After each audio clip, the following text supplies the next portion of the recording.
Do you remember the time when you used to ace every exam? Everyone admired you. You were the best student in your class. Your parents had high expectations from you, and everyone followed you everywhere. But suddenly, one day, your life takes a complete opposite turn. Your grades started to fall. Your focus was completely shattered. You were barely able to pass the exams you used to top, and everyone stopped believing in you. This sounds familiar to most of you because I had to go through the same cycle. I know what it feels like when everyone stares at you like you are a nobody. They think that you are just an average student. They think that you are nothing but a loser. Don't worry, nothing is wrong with you. You are the same topper you were, and you can still make the greatest comeback of your life. All you need is just a change of studying pattern. That's why I have come up with these 4 principles that will make you great once again, and the feeling that you will get once you ace everything again will be beyond imaginable. But make sure to look out for the bonus principle in this video, because it will dictate your comeback.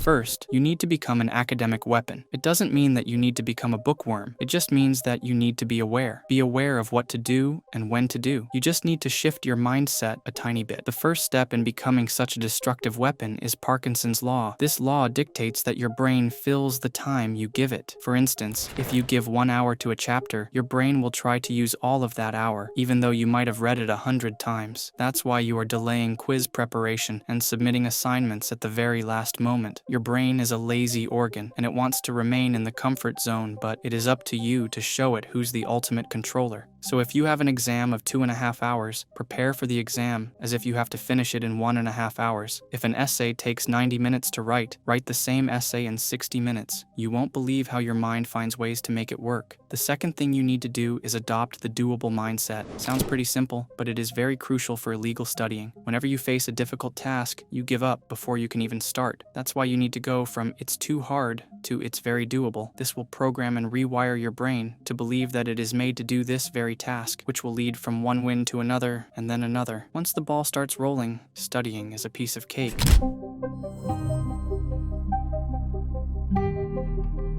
Don't be offended, but if you're highlighting books and rereading notes, you are not bound to become a great student. You will remain a loser if you don't break free from this cycle of passive recall. Telling everyone that you studied for 6 hours means nothing if you can't remember a thing for a day. But don't worry, you can kill this habit by adopting active recall. This is the most powerful method used by the top students, but it's very easy. You just need to read everything without looking at the text. If you read a chapter, close your eyes and repeat what you've learned. If you don't remember anything, you are still at the start. Instead of making notes, make questions. This has helped me a lot in my college days when I used to struggle with textbooks. Also, make sure that your notes have more diagrams than words, because our brain processes visuals 60,000 times faster than plain text. You can also use flashcards to ease up the process. But remember, if you are not struggling, you are not retaining any information. Hence, make sure that your brain goes through a tedious process. However, the best method for active recall is mock testing. This will not just make you feel at ease when the real exams appear, but it will force your brain to remember what you write.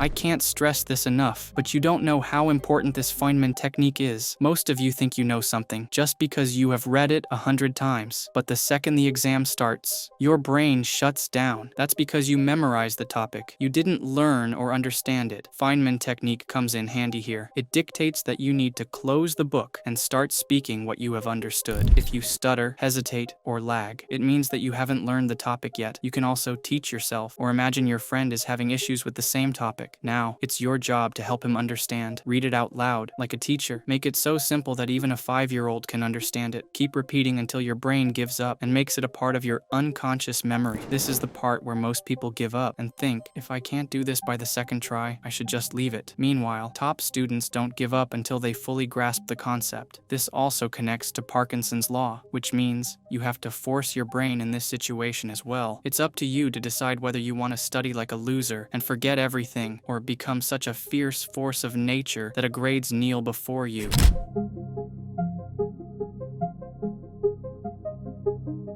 Before moving on to the final principle, I want to share a bonus principle with you. This is called the 20-80 rule, and you might have heard this thousands of times, but this is the most neglected part when it comes to studying. Students think they need to cover every topic, learn every answer, and memorize every formula, while the students who don't follow the rules, they follow the 20-80 rule. This defines that 80% of your success will come from 20% of your activities. But when it comes to studying, it means that 80% of the exam will come from 20% of the topics. Hence, make sure to look at the exams from the past 5 years. You will see similar patterns, similar topics, and even similar questions. These topics should be your main concern. You must have a strong grip on all of these topics, no matter the cost.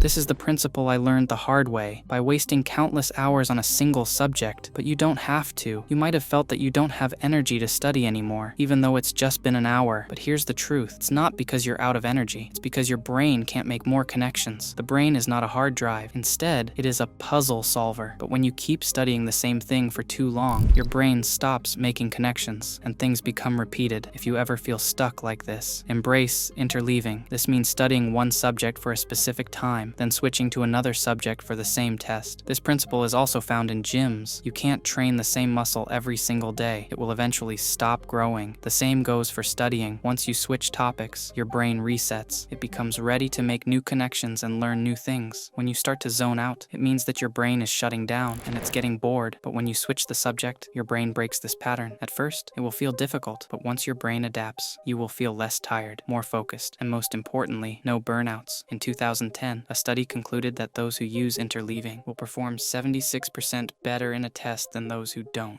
And that was 15 years ago, when studying was at an all-time high. Now, you can decimate the competition with just a little bit of interleaving. Remember, mate, if you always do what you always did, you will always get what you always got. Now, ask yourself, when was the last time you changed your study patterns? If you can't remember, time to adopt these methods ASAP. Until next time, keep grinding.